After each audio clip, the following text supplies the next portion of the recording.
मनसे आणि शिवसेना महाराष्ट्रामध्ये एकत्र येणार यावरती सध्या चर्चा रंगलेल्या आहेत.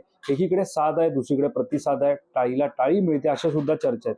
आणि या सगळ्यामध्ये आता शिवसेना उद्धव बाळासाहेब ठाकरे पक्षाचे प्रमुख असलेल्या उद्धव ठाकरे यांनी महत्वपूर्ण माहिती दिली आहे. त्या माहितीची सध्या सर्वत्र चर्चा सुरू आहे आणि ती माहिती म्हणजे महाराष्ट्राच्या जनतेच्या मनात आहे तेच घडणार आहे. या सगळ्यावरती बातचीत करण्यासाठी माझ्यासोबत आहेत मनसे नेते संदीप देशपांडे. त्यांच्याशी आपण बातचीत करणार आहोत. वारंवार म्हटलं जात होतं मनसे आणि शिवसेनेने एकत्र यावं, महाराष्ट्राच्या भवितव्यासाठी एकत्र यावं, राग रुसवे असतील, भांडणं असतील ती बाजूला ठेवून आम्ही एकत्र यायला तयार आहोत, असं सुद्धा अनेकदा वक्तव्य झाली. आता वक्तव्य समोर येते ते म्हणजे महाराष्ट्राच्या जनतेच्या मनात आहे तेच घडणार. कसं पाहतो? वाटतं 2014ला पण महाराष्ट्राच्या मनात होतं, ते घडलं नाही. जे उद्धव ठाकरेंच्या मनात होतं तेच घडलं. 2017लाही महाराष्ट्राच्या मनात होतं, ते घडलं नाही. उद्धव ठाकरेंच्या मनात आहे तेच घडलं. 2019ला पण जनतेने निवडून दिलं शिवसेना भाजपचं सरकार, पण जे महाराष्ट्राच्या मनात होतं ते त्यांनी केलं नाही. त्यांच्या मनात जे होतं तेच त्यांनी केलं.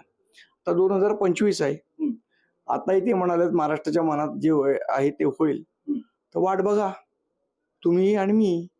साधारणतः चर्चा अशा प्रकारच्या आहेत की आम्ही भांडणं बाजूला ठेवू आणि एकत्र येऊ. त्यामुळे आता वाट बघा जरी तुम्ही म्हणत असाल तरी मी नाही म्हणालो, ते म्हणाले वाट बघा. ओके, ज्या प्रकारे आपण पाहतोय की चर्चा या होत आहेत, चर्चांती काय वाटतं? कारण आगामी काळामध्ये महापालिका निवडणूक मला असं वाटतं या टीव्हीवरच्या चर्चांना, मीडिया समोरच्या चर्चांना काय अर्थ नसतो.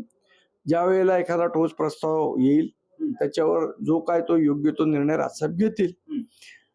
टीव्हीवर चर्चा करायचा असेल तर आपण करूया, पण मला जे वाटतं आता एक विनंती आहे की आता नुसत्याच चर्चा होत आहेत तर 2 दिवसाची तरी टाइम प्लीज घ्या.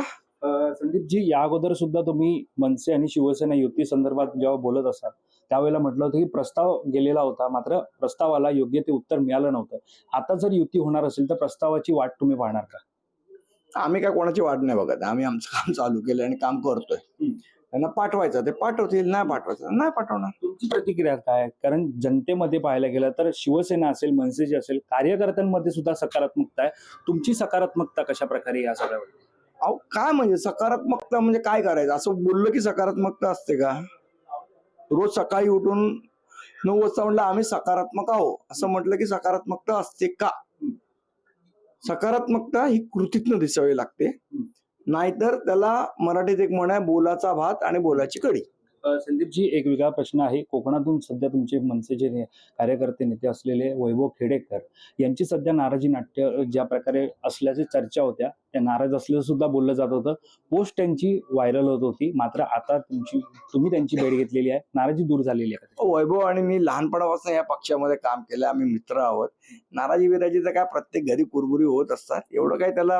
हल्ली काय झालं, 24 तास चॅनल झाल्यामुळे प्रत्येक गोष्टीला फार महत्व द्यायला लागलं, त्यामुळे होत राहतात. मी अपेक्षा सुद्धा व्यक्त केली आहे की उद्या राजसाहेबांची भेट मिळेल मला. आमच्या पक्षाच्या अंतर्गत विषय आम्ही बघू.